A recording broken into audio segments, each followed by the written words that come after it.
Baik, di sini saya membahas mengenai pengantar tentang teori himpunan dan sistem bilangan. Mata kuliah Matematika Ekonomi dan Bisnis ini bertujuan untuk memberikan pemahaman yang mendalam mengenai penerapan konsep-konsep matematika dalam analisis ekonomi dan bisnis. Nah, dengan materi ini, mahasiswa diharapkan harus mampu menguasai berbagai metode kuantitatif yang mendukung pengambilan keputusan strategis dalam dunia ekonomi ataupun bisnis. Lalu yang kedua, aku akan membahas mengenai teori himpunan dan sistem bilangan. Teori himpunan adalah sekumpulan objek atau benda yang memiliki karakteristik yang sama atau terdefinisi dengan jelas. Maksud terdefinisi dengan jelas adalah bahwa objek atau benda yang sekumpulan itu memiliki kesamaan ciri, sifat, ataupun karakteristiknya, sehingga menjadi batasan-batasan bagi objek atau benda lain tidak ikut sebagai anggota himpunan atau kelompok tersebut.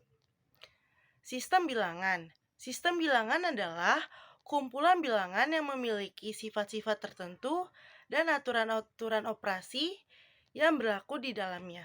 Di sini saya akan melanjutkan penjelasan tentang materi teori himpunan dan sistem bilangan. Materi yang saya akan jelaskan yaitu mengenai penulisan suatu himpunan. Penulisan suatu himpunan dalam matematika seringkali melibatkan notasi dan definisi yang jelas. Nah, oleh karena itu, beberapa poin penting yang saya akan jelaskan mengenai penulisan suatu himpunan. Nah, untuk penulisan himpunan, kita bisa menggunakan huruf-huruf kapital. Untuk penulisan anggotanya, kita bisa menggunakan huruf-huruf kecil. Nah, anggota himpunan itu ditulis di dalam kurung kurawal. Untuk memisahkan anggota satu dari anggota yang lainnya, maka kita bisa menggunakan tanda koma. Nah, jika kita tidak bisa menyebutkan satu persatu anggotanya, maka kita bisa menggunakan tanda-tanda titik sehingga kita tidak perlu menyebutkan satu persatu anggotanya. Nah, tanda tanya dalam suatu himpunan itu dibaca sebagai anggota dari Nah, apa itu himpunan? Himpunan adalah kumpulan objek atau elemen yang dikelompokkan dengan sejenisnya. Objek yang terdapat dalam himpunan seringkali disebut sebagai unsur, elemen, dan anggota. Nah, bagaimana cara penulisan himpunan? Cara penulisan himpunan terbagi menjadi dua bagian. Ada enumerasi dan ada notasi. Apa itu enumerasi? Enumerasi yaitu dengan menyebutkan semua anggota himpunan satu persatu. Nah, dan apa itu notasi? Notasi adalah khusus atau simbol standar. Nah, bagaimana contoh penulisan himpunan? Contoh penulisan himpunan kita bisa menuliskannya seperti A adalah himpunan bilangan cacah kurang dari 6. Maka A bisa ditulis seperti dan P adalah himpunan huruf-huruf vokal sehingga P bisa ditulis seperti. Nah, seperti itu penjelasan materi dari saya tentang penulisan suatu himpunan. Materi selanjutnya akan dijelaskan oleh teman saya. Oke, di sini saya akan lanjutkan materi keempat.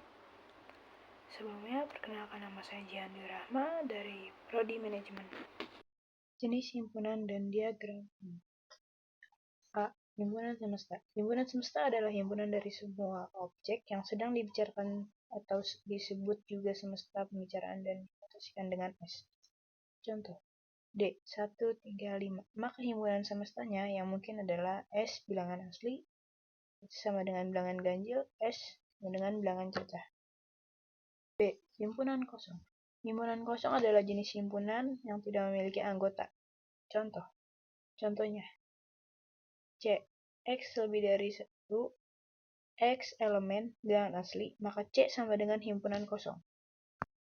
C. Himpunan berhingga atau bisa dibilang terbatas. Himpunan ini adalah suatu jenis himpunan yang jumlah anggotanya dapat dihitung berhingga. Contohnya bilangan asli kurang dari 5 sama dengan 1, 2, 3, 4.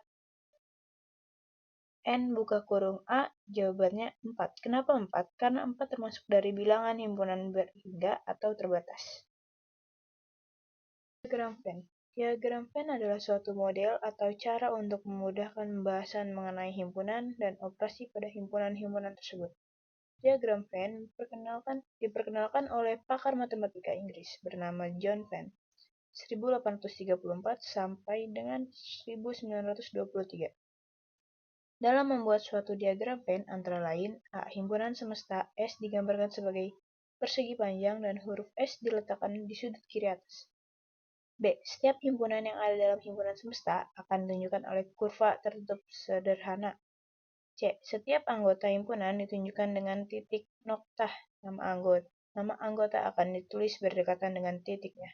D. Bila anggota suatu himpunan mempunyai banyak anggota, maka anggota-anggotanya tidak perlu dituliskan petunjuk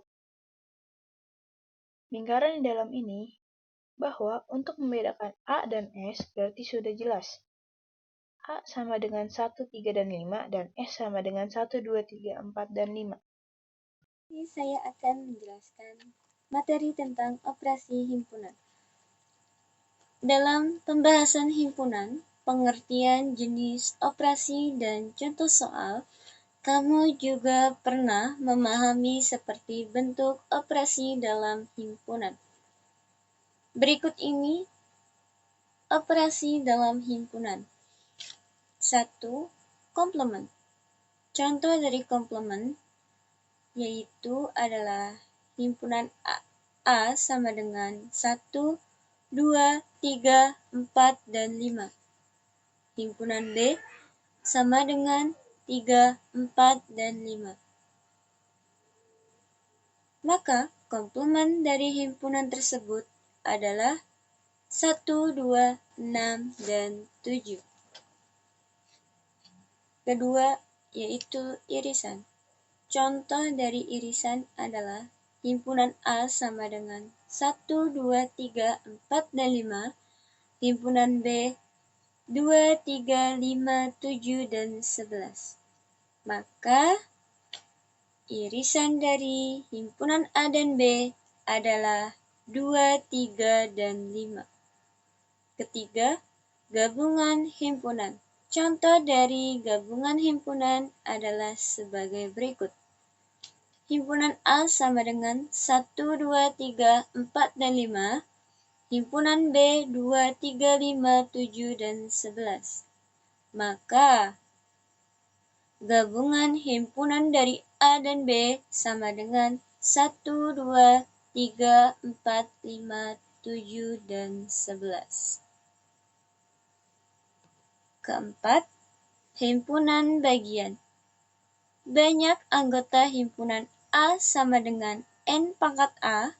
Banyaknya himpunan bagian dari A sama dengan 2N pangkat A. Contoh, himpunan A sama dengan 1, 2, 3, 4, dan 5.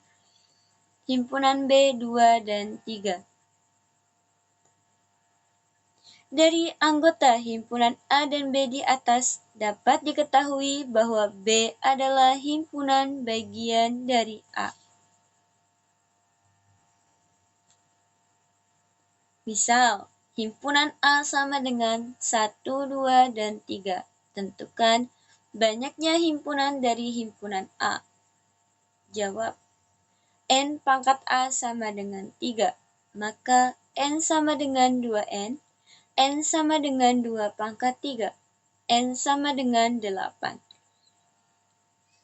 Jika disebutkan berikut adalah anggota himpunan bagian A adalah 1, 2, 3, 1, 2, 1, 3, 2, 3, 2, 3, dan 1.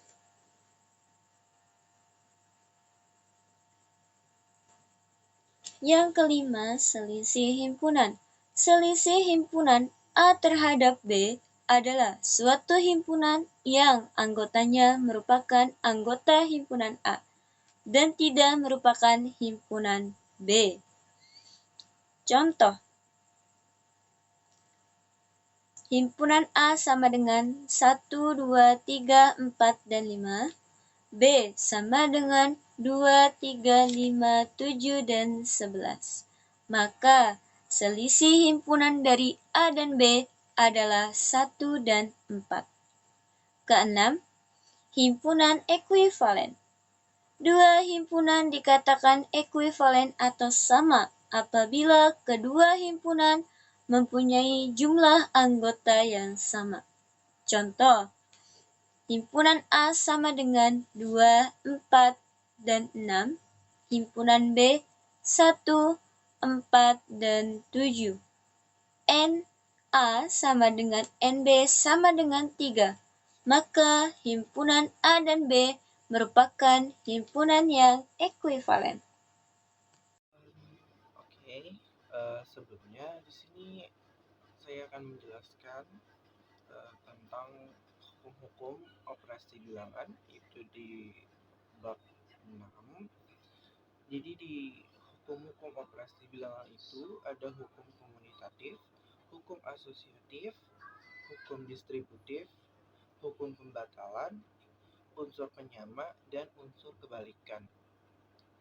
Di materi yang pertama, yaitu hukum komutatif, menyatakan bahwa urutan dari dua bilangan yang dioperasikan tidak mempengaruhi hasilnya. Hukum ini berlaku untuk operasi penjumlahan dan perkalian. Semisalkan A plus B sama dengan B plus A. Jadi semisalkan 1 ditambah 2 itu kan hasilnya 3. Itu sama aja semisalkan dibalik 2 ditambah 1 sama dengan 3, atau misalkan 1 ditambah 2 hasilnya sama juga 3. Ataupun misalkan perkalian, misalkan 5 dikali 2 10, itu pun sama juga berlaku buat 2 dikali 5 sama dengan 10. Dan untuk hukum asosiatif menyatakan bahwa cara pengelompokan bilangan dalam operasi penjumlahan atau perkalian tidak mempengaruhi hasil. Ini juga berlaku pada perjumlahan dan perkalian. Sama dengan hukum komutatif, tapi bedanya, misalnya dalam perhitungan anggaran 3 proyek, dengan biaya pertama 10 juta, biaya kedua 20 juta, dan biaya ketiga 30 juta, jika kita menghitungnya sebagai 10 ditambah 20 ditambah 30, hasilnya sama dengan 60, itu sama saja dengan 10 ditambah 20 atau ditambah 30. Hasilnya akan tetap sama 60 juta. Dan untuk yang ketiga, yaitu hukum distributif, adalah hukum yang menghubungkan perkalian dengan penjumlahan atau pengurangan. Artinya, perkalian bilangan dengan penjumlahan atau pengurangan dari dua bilangan lainnya dapat didistribusikan ke setiap bilangan.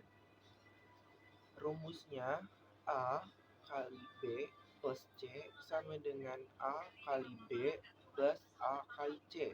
Contohnya, jika suatu produk dijual dengan harga dasar 5.000 dengan pajak 10%, maka untuk menghitung total biaya 5.000 dikali 1 plus 0,1, kita dapat mendistribusikan perkalian tersebut menjadi 5 dikali 1 plus 5 dikali 0,1 sama dengan 5 ditambah 0,5 sama dengan 5,5. Yang keempat, yaitu hukum pembatalan unsur yang berlawanan seperti bilangan dan kebalikannya, negatif atau positif. Hal ini umumnya diterapkan dalam penjumlahan dan pengurangan. Rumusnya A plus min A sama dengan 0. Jika contohnya semisalkan kita hari itu dapat laba 100.000, tapi kerugiannya juga sebesar 100.000. Jadi otomatis untuk menutupi kerugian itu kan otomatis kita harus mengandalkan laba yang ada. Jadi 100.000 dikurang 100 itu sama dengan 0. Artinya tidak ada laba bersih. Dan yang kelima, yaitu unsur penyama, adalah bilangan yang jika dioperasikan dengan bilangan lain tidak mengubah nilai bilangan itu sendiri. Untuk penjumlahan, unsur penyama adalah 0, dan untuk perkalian adalah 1. Rumus perjumlahan A plus 0 sama dengan A, dan rumus perkalian A kali 1 sama dengan A. Yang terakhir, yang keenam, unsur kebalikan adalah bilangan yang menghasilkan unsur penyama ketika dioperasikan dengan bilangan asli. Untuk penjumlahan kebalikannya adalah bilangan negatif, dan sedangkan untuk perkalian adalah kebalikan perkaliannya. Untuk rumus penjumlahan A plus minus A sama dengan 0. Dan rumus perkalian A kali setengah sama dengan 1, atau A kali 1 per A sama dengan 1. Untuk soal unsur penyama, contohnya, jika menggunakan unsur penyama, penghasilan juga tidak akan berubah. Jadi misalkan kita hari itu dapat labanya 200.000 dan tidak ada kerugian sama sekali, jadi hasilnya tetap sama, yaitu 200.000. Misalkan 200.000 ditambah 0, hasilnya akan sama 200.000. Dan untuk soal unsur kebalikan, contohnya itu jika kehilangan setengah penghasilan, sisa penghasilannya dihitung 100 dikali setengah, hasilnya 50.000. Jadi misalkan kita dapat labanya itu sekitar 500.000, terus kita ruginya berapa? Kita ruginya 250, kita ruginya setengahnya, itu berarti sisanya 250. Oke, segitu aja teman-teman semua. Nanti untuk lebih jelasnya akan ada presentasi dari saya juga, atau dari Word. Nanti kalian bisa lihat untuk lebih jelasnya kayak apa untuk contoh-contohnya. Terima kasih. Assalamualaikum warahmatullahi wabarakatuh. Perkenalkan, nama saya Hasbira Bani Deolha. Saya dari kelompok 1, prodi saya akuntansi. Di sini saya akan menjelaskan tentang sistem dan himpunan bilangan. Sistem dan himpunan bilangan merupakan konsep dasar dalam matematika yang memiliki peran penting dalam berbagai bidang seperti ilmu komputer, fisika, dan ekonomi. Sistem bilangan merujuk pada cara pengorganisasian angka untuk mewakili nilai, sementara himpunan bilangan mengklarifikasikan angka-angka berdasarkan sifat-sifat tertentu. Adapun pengertian himpunan bilangan adalah kumpulan angka yang memiliki sifat-sifat khusus. Berikut beberapa jenis himpunan bilangan yang umum.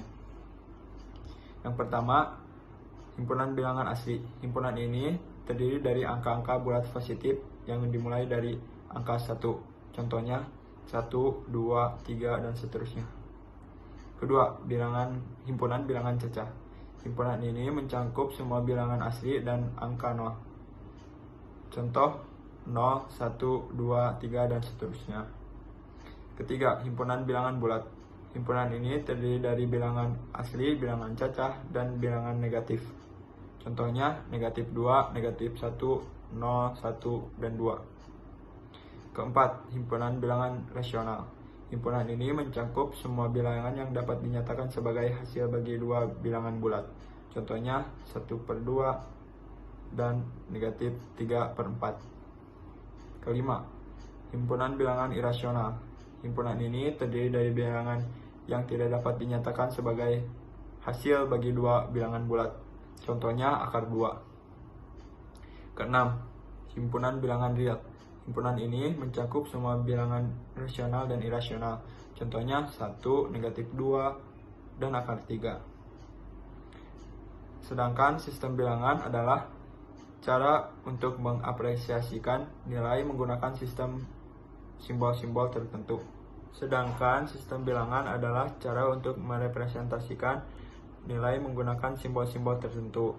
Sistem bilangan yang paling umum digunakan adalah sistem bilangan desimal atau basis 10 yang menggunakan 10 digit dimulai dari angka 0 sampai 9 untuk mewakili nilai. Berikut beberapa sistem bilangan lainnya. Yang pertama, sistem bilangan biner basis 2. Sistem ini hanya menggunakan 2 digit, yaitu angka 0 dan 1 untuk mewakili nilai. Kedua, sistem bilangan oktal basis 8. Sistem ini menggunakan 8 digit, yaitu dimulai dari angka 0 sampai 7 untuk mewakili nilai. Ketiga, sistem bilangan heksadesimal basis 16. Sistem ini menggunakan 16 digit, yaitu dimulai dari angka 0 sampai 9 dan huruf A sampai F untuk mewakili nilai. Sekian dari saya. Wassalamualaikum warahmatullahi wabarakatuh.